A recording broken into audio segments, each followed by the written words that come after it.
And so we're thinking, well, what can we really do? The greatest, most underestimated resource is the power of youth, the power of young people to engage and make a difference. And today, I think more than ever, we have the power to change things through our actions. You know, we're sitting on every day on, you know, MySpace or Facebook or Wikipedia or Google, talking to people on the other side of the world.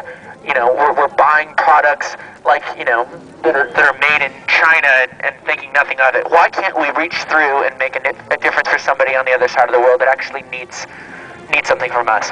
It's amazing to me how many people have asked what else they can do. And to me, that's the most important thing about the whole walk.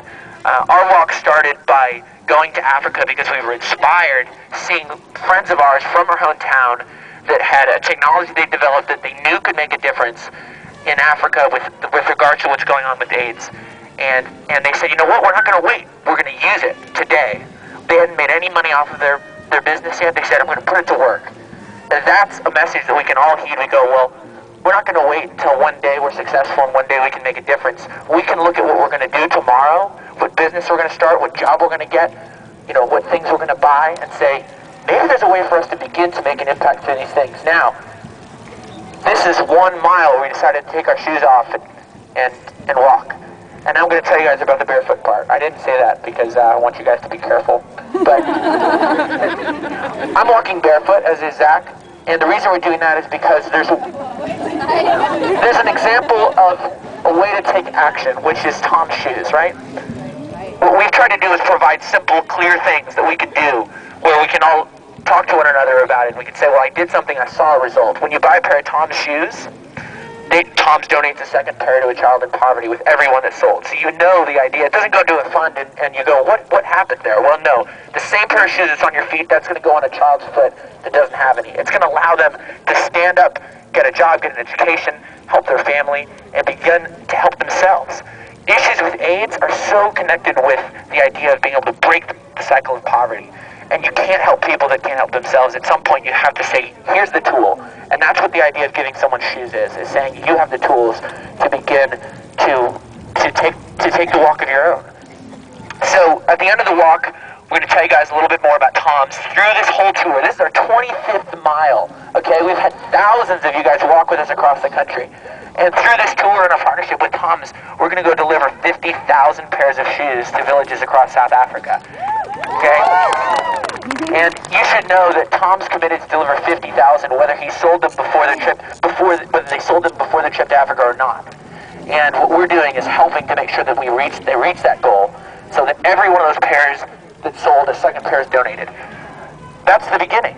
It's one idea, a pair of shoes, a song that, like Great Divide, where the proceeds go to a hospital that helps kids from being born with AIDS in Africa. And by doing that and looking for clear ways that we can make an impact, maybe we might just turn around and decide to do something in our own community. There's probably some things we could all be doing right here. You know, there's a couple things that New Orleans could probably use, right? This is what it blows my mind about, you know, we're talking about going to the other side of the world to make an impact on people, and people ask a lot, why don't you go to Africa? There's so many things to do here. You're right, there are.